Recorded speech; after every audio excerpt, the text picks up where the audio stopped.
सुनिए, हम आप ये माइक लगा दें क्या? फैन बंद कर दीजिए।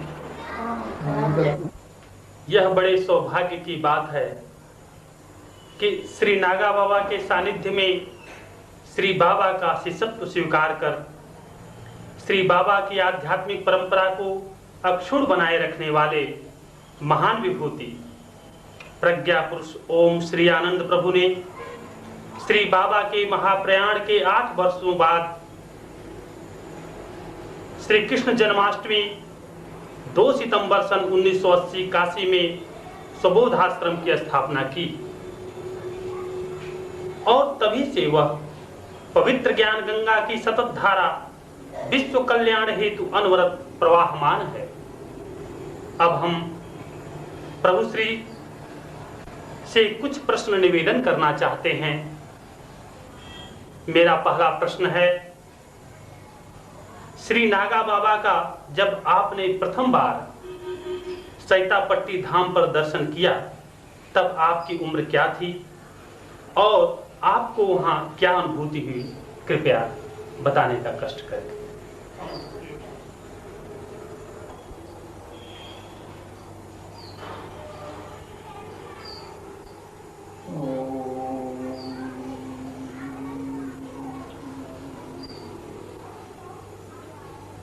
सद्गुरु श्री चरण कमलेश।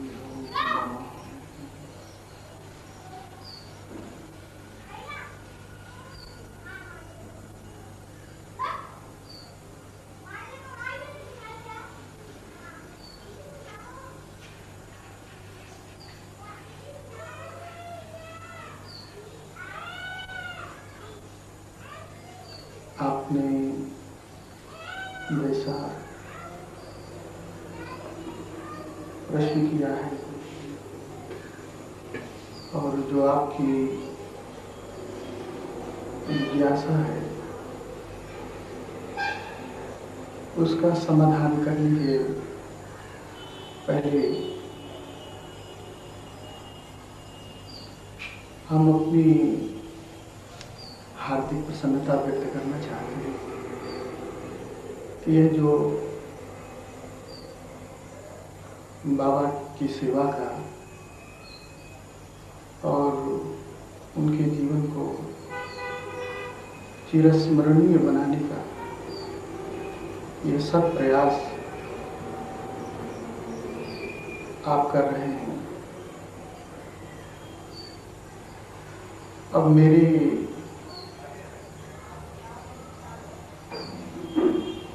हृदय का जो भाव है, मैं ऐसा समझता हूँ कि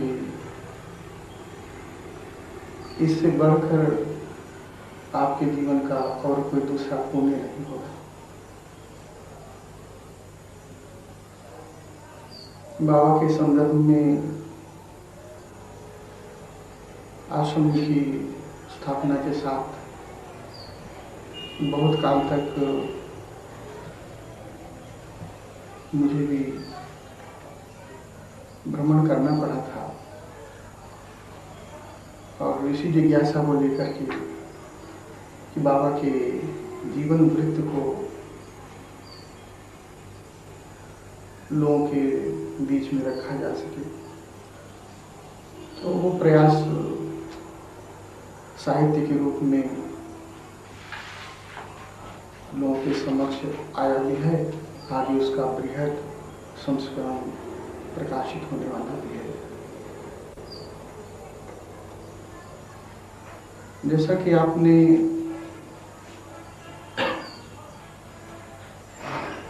हमारे संदर्भ से बाबा को व्याख्यायित करने का यह उपक्रम विचारित किया है। बाबा का जीवन तो कितना गूढ़ है, उस पर तो अभी कितना कार्य करना पड़ेगा और उनके अंतर्मर्म को प्रकाश में ले आना उतना सरल भी नहीं है। तो गंभीर अध्यवसाय की आवश्यकता होगी। बहुत संक्षेप में उस दिन का अनुभव यदि आपको निवेदित करूं तो मुझे स्मरण आता है कि 1969 में जब हम विजयदशमी के दिन घर छोड़कर बाहर निकले थे इस पारिवारिक जीवन की यात्रा में, तो बस 3 महीने के अंतर से ही हमको बाबा का सानिध्य प्राप्त हो गया। उसके पूर्व यद्यपि उनके संदर्भ में कुछ मैंने सुना नहीं था, गाजीपुर जनपद का रहने वाला होकर के भी कोई ऐसी सूचना मुझे पूर्व से प्राप्त नहीं थी, लेकिन वह बाबा का संदेश ही आया। हमारे बड़े गुरु भाई भूषणी महाराज आए थे और उनके ही अभिसूचन से मैं वहाँ पहुँचा सीतापट्टी में। और उस समय 18 वर्ष की हमारी अवस्था लगभग पूर्ण हो गई थी जी। 19वें वर्ष में प्रवेश कर रहा था।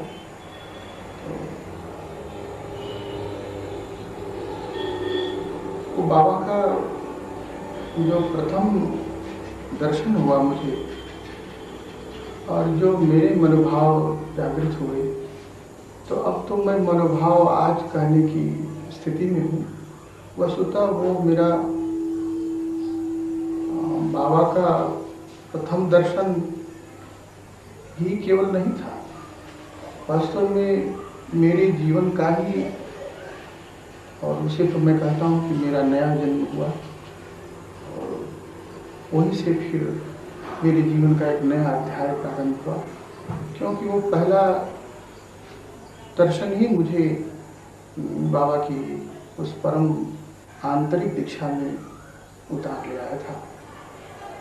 यद्यपि यह कुछ बाबा के जो भक्त हैं, क्योंकि वहाँ कोई दीक्षा की परंपरा नहीं थी, बाबा ऐसी स्थिति में थे भी नहीं जैसा दीक्षा का क्रम लोग समझते हैं कि ऐसे दीक्षा होती है, तो कोई विधि विधान के ढंग से तो कोई दीक्षा हुई नहीं थी।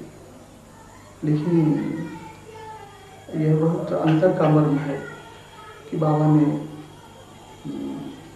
एक परम गोपनीय मंत्र का स्मरण किया था उस समय, और हमारे मस्तक पर उन्होंने वायु में कुछ ऊपर तक हाथ रख करके और उस पवित्र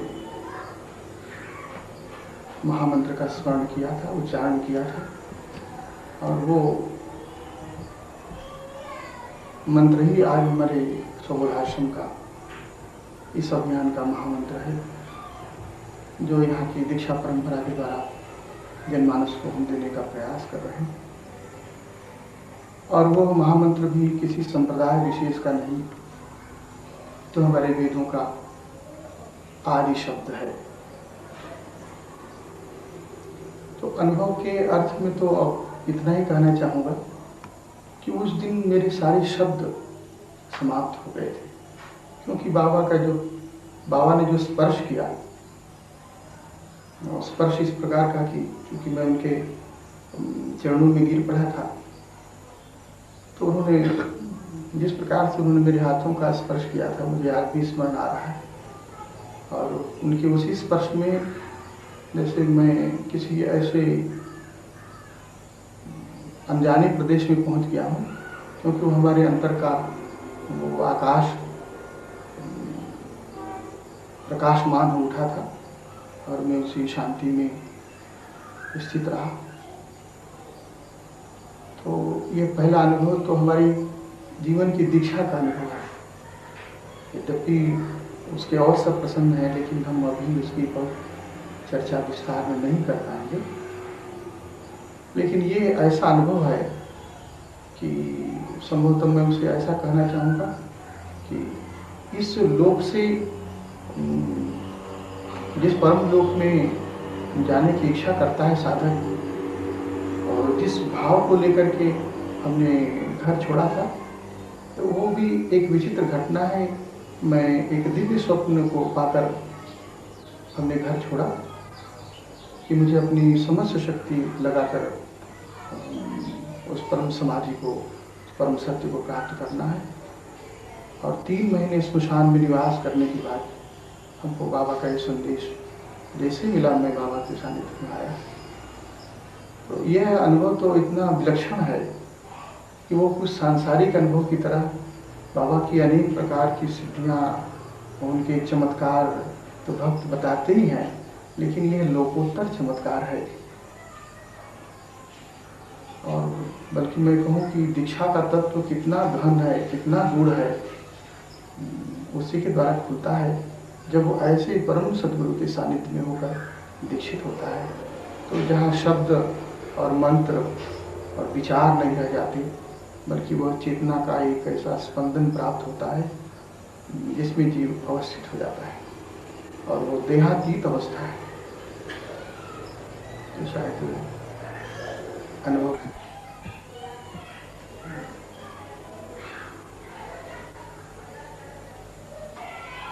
अभी हमने देखा कि प्रभु श्री की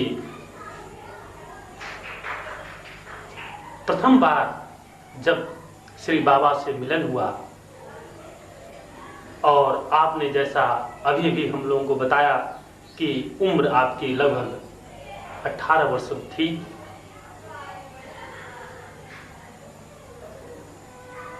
और आपने कहा कि बाबा ने जब आपकी उंगलियों को स्पर्श किया तब आप सहज ही दिव्य लोक में प्रवेश करें। निश्चित रूप से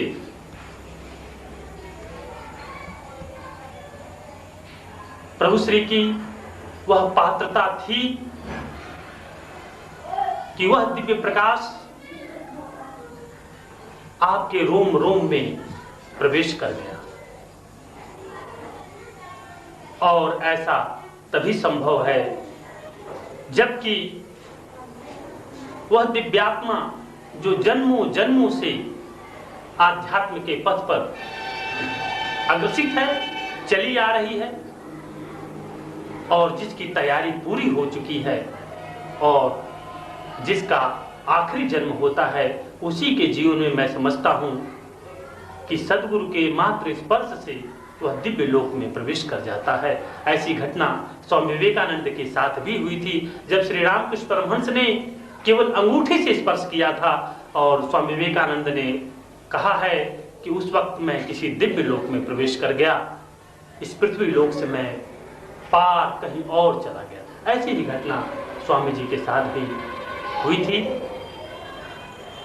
इस कड़ी को आगे जारी रखते हुए मैं स्वामी जी से दूसरा प्रश्न निवेदन करना चाहता हूं कि स्थित प्रज्ञ श्री नागा बाबा के जीवन से आपके द्वारा प्रतिपादित स्वबोध दर्शन की क्या संगति है। जैसा आपने अभी भी कहा कि उसके पश्चात आपने स्वबोध आश्रम की स्थापना किया, विश्व कल्याण हेतु आप कार्य कर रहे हैं। तो मैं पुनः इस प्रश्न को स्पष्ट करते हुए कहना चाहता हूं कि श्री बाबा का जो जीवन है, उनका जो दर्शन है, वह जो दुनिया को देना चाहते थे उसमें, और आपके स्वबोध आश्रम का जो जीवन दर्शन है उसमें कहां तक संगति है, क्या संगति है, उसको कृपया स्पष्ट करें।